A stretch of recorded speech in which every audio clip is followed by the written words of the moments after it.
Hi guys, my name's Nathan. I'm the lead strength and conditioning coach here at Burnley College. So I'm responsible for leading at this college our elite athlete program, which is where our students who compete in sports at either regional level, national level or internationally get specialist high performance support so that they can carry on with their studies at the college, and we can support them with their athletic potential and help them achieve as much as possible. So my responsibility is to basically coach them, train them, help develop their athletic performance in a high performance environment that we have at the college here. So AOC Sport have asked me to deliver some strength and conditioning sessions that can be done at home wherever you are in current lockdown, whether you have tons of equipment or not. If you are a budding athlete at a college, whichever college that is, these are the types of sessions that you can do. I'm going to post one a week. Either myself will be posting them, or my assistant S&C coach Angus will be posting them. So we're going to start with the first one this week, and then we'll produce one each week for you. Okay, so the first thing we need to do before we get into anything else is we need to start with our mobility work. So we always start with our athletes with mobilizing the joints first of all. So the first exercise you're going to do for me is called straight leg lie-on rotation. So you're going to lie on your back for me. You're going to have your hands out to the sides. You're going to bring your leg up as high as you can. Imagining your feet are at 6 o'clock and head's at 12. You're going to take your foot all the way over to 3 o'clock and then swap legs and take it over to 9 o'clock. You're going to try and keep both arms on the floor for me, and you're going to go all the way until the big toe touches the floor and back up again, trying to keep that leg straight. And you want to do 5 each side of these. Perfect. So once you've done 5 of them, you're going to stand up for me. The next one we're going to do is called a toe touch squat with reach. So you're going to stand feet shoulder width apart, a little bit wider, toes turned slightly out. Take a hold of your toes, pull your hips down, chest up. From here you're going to reach high with one arm, then the other, and then stand up. Nice and easy. And again, so take a hold of your toes, pull your hips down, chest up, reach one way, reach the other way, and stand up. And you're going to do 5 of them for me. So nice and easy, nice and straightforward. So the final one of our 3 mobility exercises, you can start in the presser position. From here, you're going to bring your leg up outside of your same hand. So this side I've got left leg up and left arm. With my left elbow, I'm going to touch the floor, point to the ceiling, swap sides. So here, right elbow to the floor, right hand to the ceiling. And then from there, I'm going to sit back. I'm going to drive my heels into the floor. I'm going to walk my toes up to my hands without letting my legs bend. I'm going to do 5 of them. So I'll show you it one more time. So leg up, elbow drop, point to the ceiling. Leg up, elbow drop, point to the ceiling. And then inchworm up. They're called Spiderman's into inchworms, and we're going to do 5 of them. So once you've done 5 of them, we're going to go back to the top again.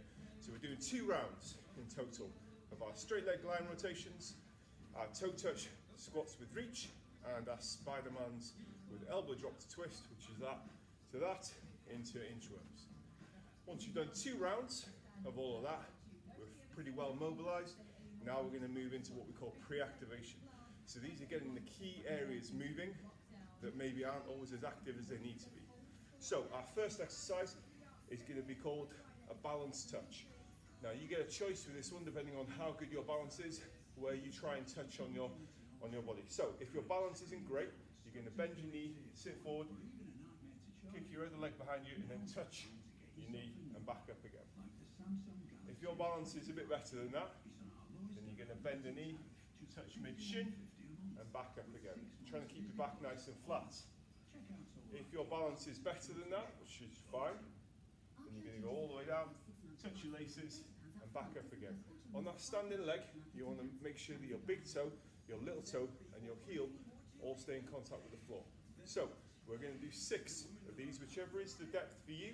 If you're really good at them, go all the way to the floor and back up again. Once you've done 6 one side, you swap sides. Whatever we do one side, we need to do the other. We'll do 6 on the other side. So that's called a balance touch. Next one we're going to do is called a hop and hold. So we're going to stand on one leg. And we're going to hop forwards. Imagine we've got a little hurdle in front of us or a barrier. We're going to hop over it and we're going to try and stick the landing. As we land, we want to imagine that we're landing in mud. There you go. One more. So, 3 that side. Change legs. 3 this side. Try and keep, as you land, the knee in line with the toes of the leg that lands. Try not to let it drop in.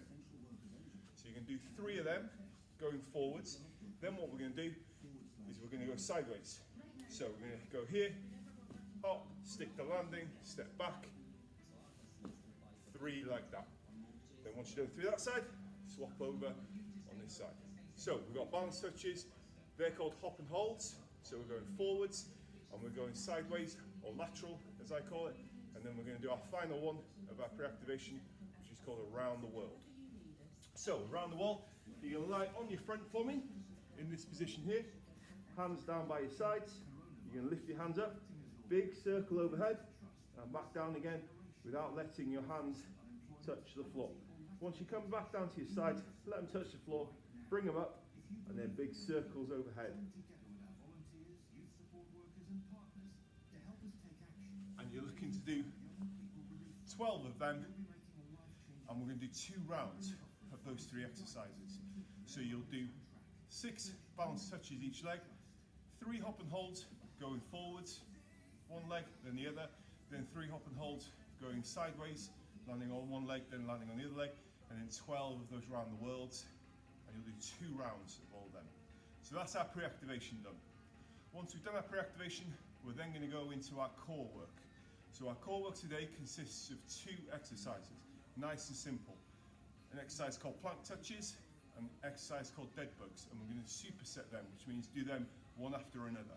So, plank touches, you're going to start in this position here, feet shoulder width apart, big squeeze of the glutes, so squeeze your glutes for me, and then you're going to touch opposite shoulder without letting your hips turn. So no rotation through the hips, thumbs not up here, nice and level, little pause on each shoulder.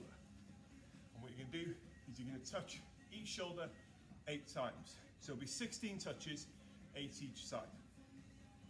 Once you've done them, you go onto your back, and we're going to go into a dead bug.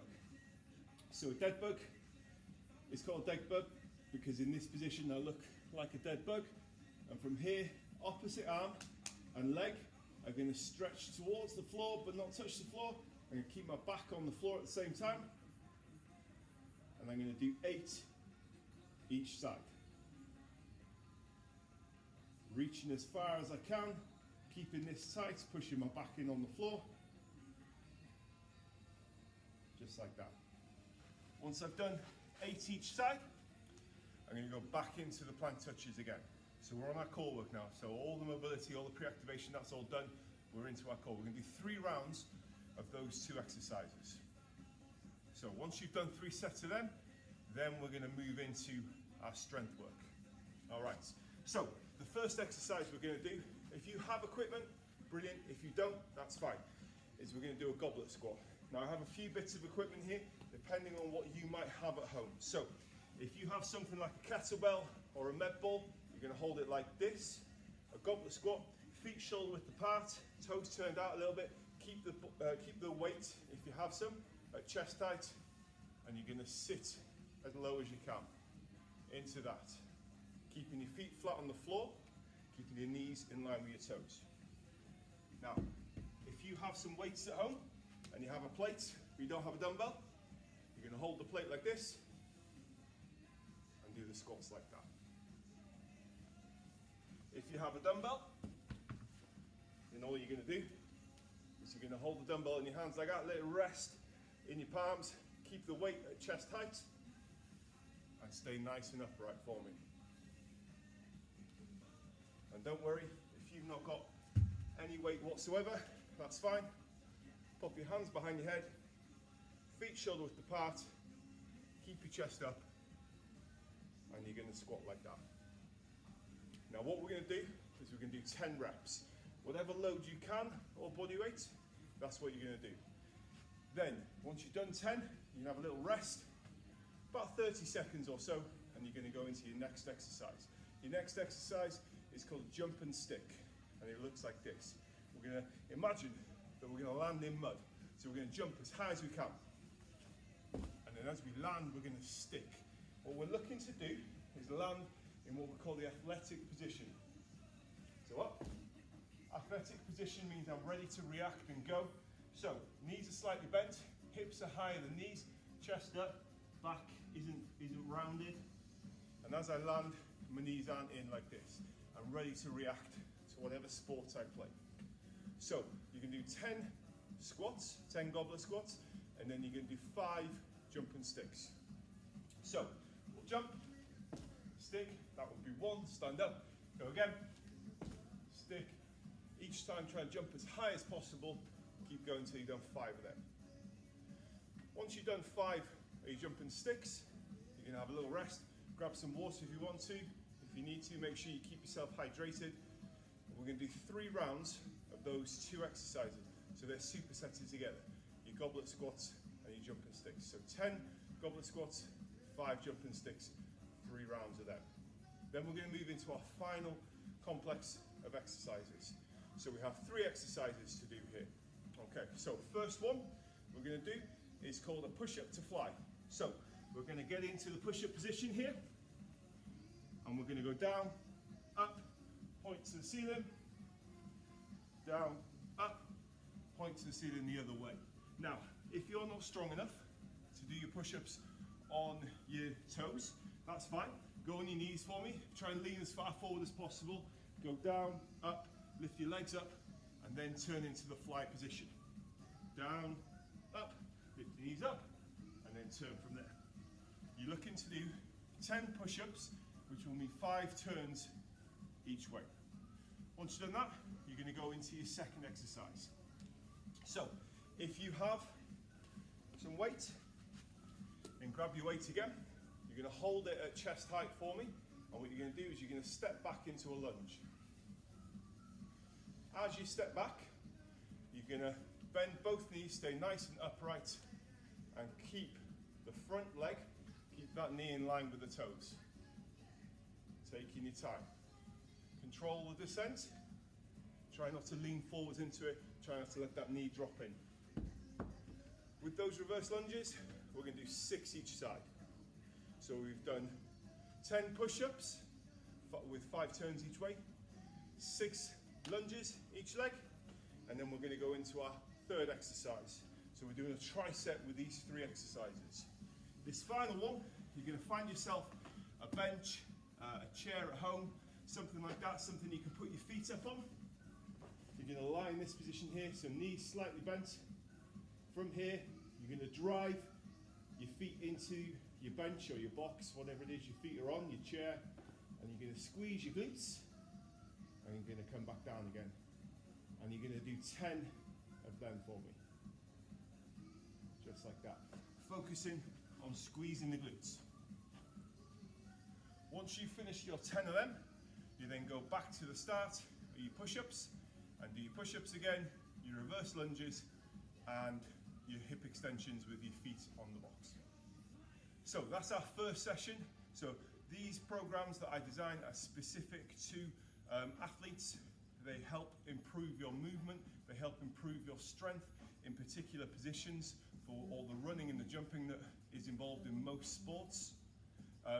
If you have any questions, feel free to fire them over to either myself on the Fitness Evolution or Burnley College page, or to AOC Sport, and we will happily answer them. We'll be producing one of these each week. I look forward to seeing you next week.